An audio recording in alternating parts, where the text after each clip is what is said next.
Tourism, Mary Upton, to respond to the debate.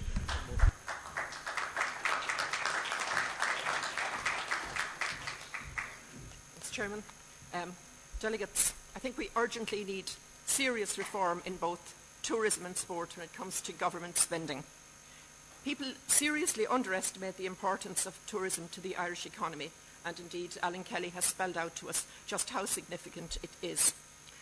Other people believe that government has no business supporting sport, or that in times of economic crisis that we cannot afford to support it, but I believe the opposite is true. A government has to look at more than just balancing the books. It has to look at creating a society where everyone, irrespective of where they live, their level of education, or their social status, has the opportunity to engage in social, economic and community activities. All sports stars have to start somewhere, and I guess that Jerry McLaughlin, Brian O'Driscoll and Bernard Dunn would all agree that that is the case. They haven't suddenly emerged onto the world stage. They've come up through the amateur ranks mostly. They've started in the community. They've started in their youth clubs and leagues. All age groups have to be catered for. All socio-economic groups must be included equally. We have a sports capital programme in this country, and that sports capital programme, I believe, could be much more usefully applied.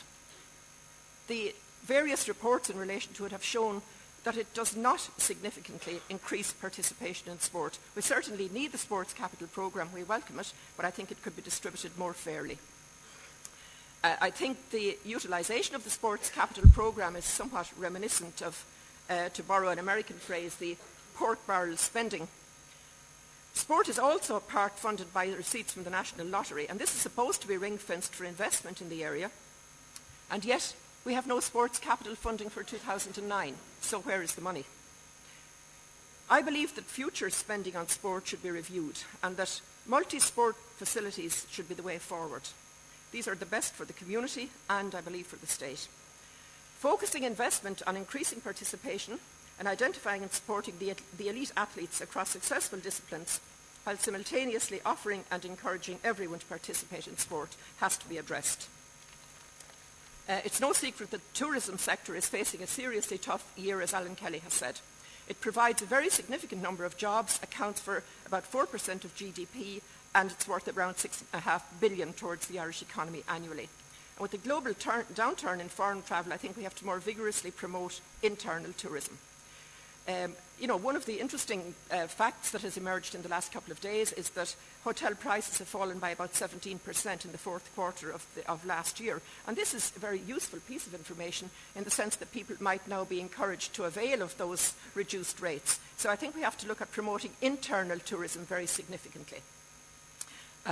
Ireland, as has been pointed out already, is probably the only country where you go into a room to merge a number of bodies and you come out with a greater number of quangos than what you went in with. So I think if we were to be serious about managing tourism, about getting value for investment in tourism, then we should review that and come back and see where bodies like Tourism Ireland and Fáilte Ireland sit in relation to each other and how they can be coordinated, how they can be made more efficient and how we can get better value for money. Very interestingly, we give a very substantial amount of money to Tourism Ireland. And if you work out the cost or the value, it's $124,000 per employee. Now, it's not as if every employee actually gets that amount of money, but that is the actual cost. So it's a very substantial amount of money. And at the same time, we put $46 million separately into marketing. So it's not as if some of that money goes towards marketing. Reform of government spending and support will lead to respect in both sport and tourism. Fianna Fáil are not particularly enamoured by the reforming of a system which works to the benefit of their friends across the country. Reform of state support with rigorous controls in place to ensure that public good is the highest priority will result in Ireland continuing to produce the Padraig Harringtons and the Desi Dolans. It will result in Clonmacnoise and the Dublin Writers' Museum taking a place on the national and global conscience as areas of historic importance and reasons to visit Ireland in themselves alone. Delegates, I commend the motion to the conference.